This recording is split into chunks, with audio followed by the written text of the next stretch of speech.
Assalamualaikum warahmatullahi wabarakatuh. Selamat pagi anak-anak. Ketemu dengan Ibu hari ini ya. Kita akan mulai pembelajaran tema 7 di subtema 3 tentang perkembangan teknologi komunikasi. Nah, hari ini ketika kalian menerima video materi yang dikirim oleh Ibu, yang kalian gunakan apa?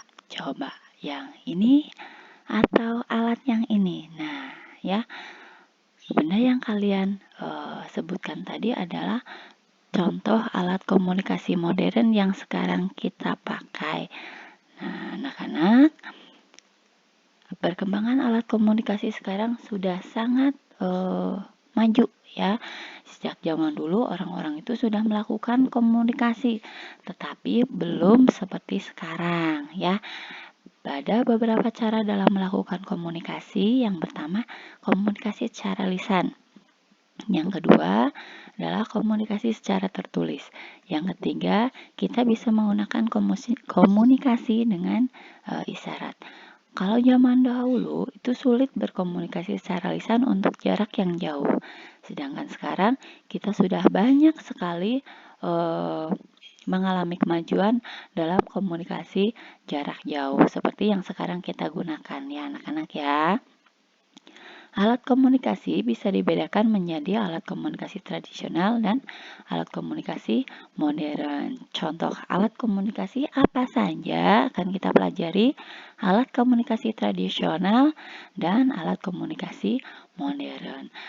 Contohnya alat komunikasi tradisional itu yang pertama adalah ini, kalian bingung ya, ini apa? Nah, ini adalah daun lontar. Daun lontar digunakan orang-orang zaman dulu ya untuk menyampaikan pesan. Nah, sebelum manusia menemukan kertas. Nah, yang kedua adalah ini. Ini adalah kentongan. Kentongan digunakan untuk memberitahukan melalui suara ya. Ketika orang membunyikan kentongan, maka berarti ada informasi yang didapat. Sama seperti kentongan, ini adalah lonceng ya. Lonceng ini fungsinya sama untuk memberitahukan informasi dengan cara dipukul seperti kentongan. Begitu juga ini. Ini adalah beduk ya.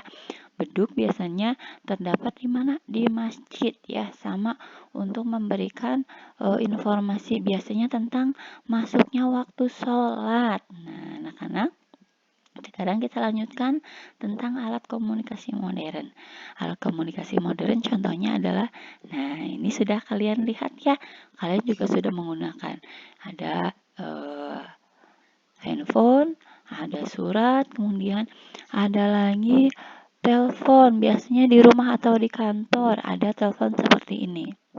Kemudian ada faksimil, kemudian ada juga laptop. Nah, itu contoh alat komunikasi modern. Sekarang kita akan belajar tentang komunikasi lisan. Apa saja sih yang biasanya digunakan untuk komunikasi lisan? Nah, ya, ada televisi. Kita bisa berkomunikasi melalui televisi, tapi hanya satu arah. Artinya hanya kita mendengarkan orang lain yang menyampaikan pesannya, ya. Tapi kita bisa melihat gambar orangnya. Sedangkan yang kedua adalah radio.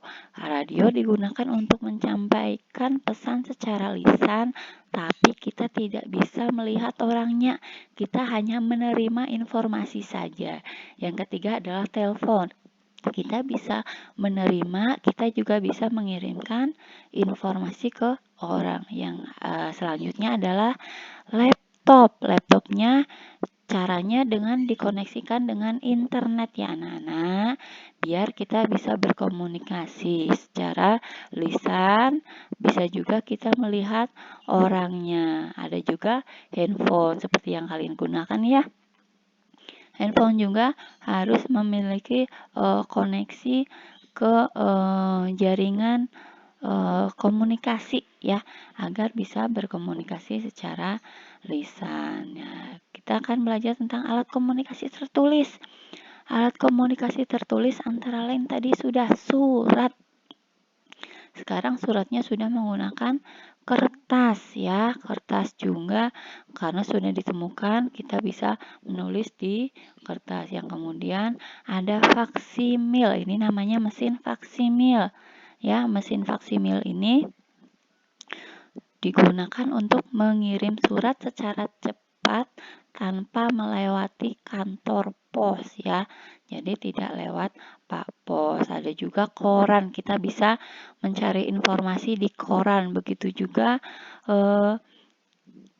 majalah ya. Ada majalah, ada juga buku ya. Kita bisa mendapatkan informasi dari koran, majalah ataupun buku. Nah, kita akan ke materi selanjutnya tentang alat komunikasi isyarat. Dengan menggunakan isyarat siapa? Anda tadi sudah bedug ya. Bedug itu untuk memberikan informasi kepada masyarakat melalui suara. Begitu juga kentongan dan juga lonceng ya. Dengan isyarat maka kita bisa mengetahui informasi yang disampaikan. Nah, setelah melihat tayangan tadi, kalian coba tuliskan informasi yang kalian dapatkan di buku tugas kalian ya. Jangan lupa minta bantuan ayah dan bunda untuk menemani kalian dalam mengerjakan tugas dari ibu. Nah, perhatikan kalian kartu pos yang ada di gambar ya. Nah, di sini ada hiasan, di pinggirnya juga ada, di pinggir kartu posnya juga di atas. Nah, hiasan pada kartu pos tersebut merupakan gambar hias atau gambar dekoratif ya. Gambar dekoratif dibuat agar karya kita menjadi lebih indah. Nah, anak-anak ya, coba kalian perhatikan motif hias di samping ya. Ini yang belum diwarna, ini yang dua sudah diwarna ya. Ketika sudah diwarna hasilnya berbeda ya. Nah, ketika sudah diwarna hasilnya lebih indah. Nanti kalian bisa buat kartu pos sendiri ya dengan menggunakan kertas HVS, kemudian hias dengan menggunakan motif hias yang kalian pilih sesuka kalian ya. Nah, hari ini tadi kalian sudah perhatikan kartu posnya ya, berbentuk persegi panjang. Nah, setiap bangun datar itu memiliki keliling. Nah, keliling caranya bagaimana ya mencarinya? Nah, masih ingat tidak kalian cara mencari keliling bangun datar? Nah, caranya dengan menjumlahkan sisi-sisinya ya. Nah, anak-anak, sekian tugas dari Ibu. Setelah kalian pahami tugas materinya, kalian kerjakan tugasnya. Yang pertama adalah mencari informasi tentang teknologi komunikasi. Yang kedua, kalian membuat kartu pos dengan kertas HVS dengan bantuan ayah dan bunda. Kalian membuat kartu pos tersebut ya. Materi hari ini sampai sekian. Sampai ketemu lagi, tetap semangat ya. Wassalamualaikum warahmatullahi wabarakatuh.